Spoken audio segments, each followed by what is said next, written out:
I stood by the floor-to-ceiling window of our Manhattan penthouse, gazing out at the Brooklyn Bridge as it shimmered in the distance. The evening air carried a cool breeze and the faint scent of damp leaves.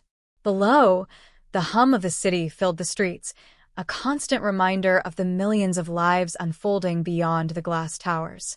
I swirled a glass of wine in my hand, ciao Moro, my small indulgence at the end of the day, and let my eyes wander across the skyline.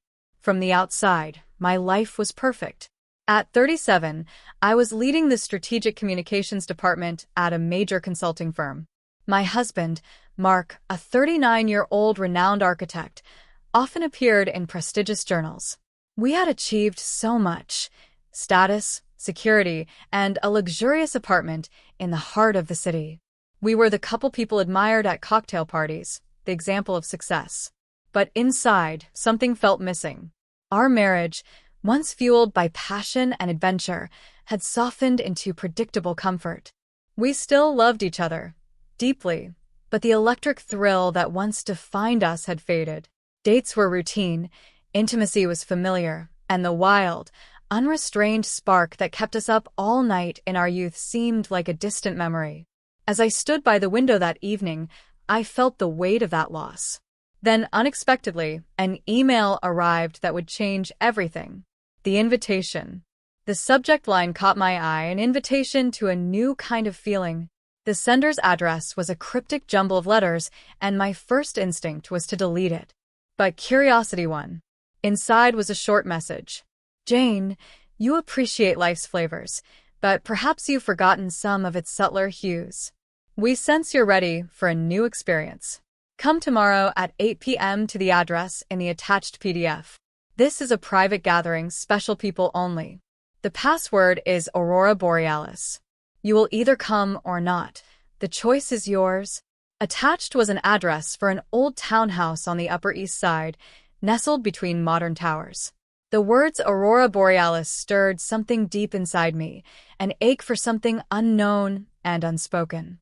That night, I shared the email with Mark over dinner. He frowned, curious.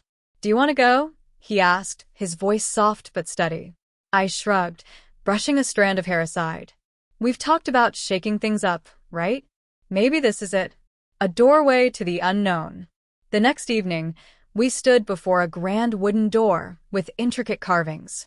Mark spoke the password, Aurora Borealis, and the door opened soundlessly. Inside, the atmosphere was enchanting. Lamps and candles cast a soft, golden glow, their light reflecting in antique mirrors. Well-dressed guests mingled, sipping champagne and exchanging smiles that hinted at shared secrets. A tall man in a tailored tuxedo approached us. "Welcome," he said with a warm smile.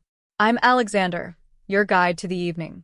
This is a space for those seeking to broaden their horizons, passion, aesthetics, mind, and body. Everything is consensual here. Nothing is imposed." Mark took my hand, his grip steady but slightly damp with nerves. As we moved deeper into the lounge, the air seemed charged with possibility. Rediscovery. The evening unfolded like a dream. Guests chatted in hushed tones, their elegance matched by the mystery of their surroundings. We settled onto a velvet sofa near a small fireplace, observing the room's quiet intimacy. Soon, we were joined by Marissa, an art curator, and Edward, a surgeon. They spoke about the boundaries of intimacy, about rediscovering passion through new experiences. Their words weren't pushy. They were inviting, painting a picture of exploration and renewal. "Would you like to try the sensory room?" Marissa asked, her smile encouraging. A new sensation. The sensory room was dimly lit, its air perfumed with jasmine. Cushions and soft fabrics covered the space, and rhythmic, wordless music played in the background. Couples explored the room, their touches gentle and deliberate, as if rediscovering each other for the first time. Marissa handed me a silk scarf. "Try blindfolding him," she suggested. "It heightens touch, makes everything feel new." I approached Mark, my heart pounding. "Are you comfortable?" I asked. He nodded, and I tied the scarf over his eyes. Slowly, I traced my fingers along his neck, shoulders, and arms. Each touch felt electrified, as if we were rewriting the language of our connection. Lauren, another guest, asked softly, "May I touch your arm?" Hesitant but curious, I agreed. Her light touch surprised me, not in a cliched way, but in how it opened my senses to something new and unexpected. When I removed Mark's blindfold, his gaze met mine, filled with a rekindled intensity. Crossing the threshold. Later, Alexander offered us a private room. Mark and I agreed. In that secluded space, we embraced the unknown together.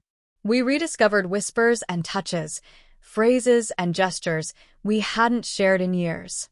The evening wasn't just intimate, it was transformative, reminding us that passion is alive when we allow it to evolve. A new chapter. The next morning I felt light, almost giddy.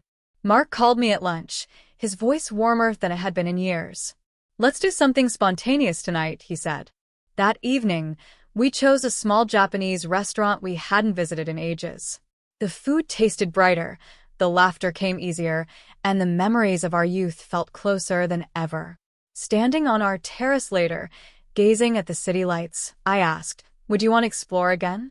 Maybe not the same place, but keep pushing boundaries?" Mark smiled. "Absolutely."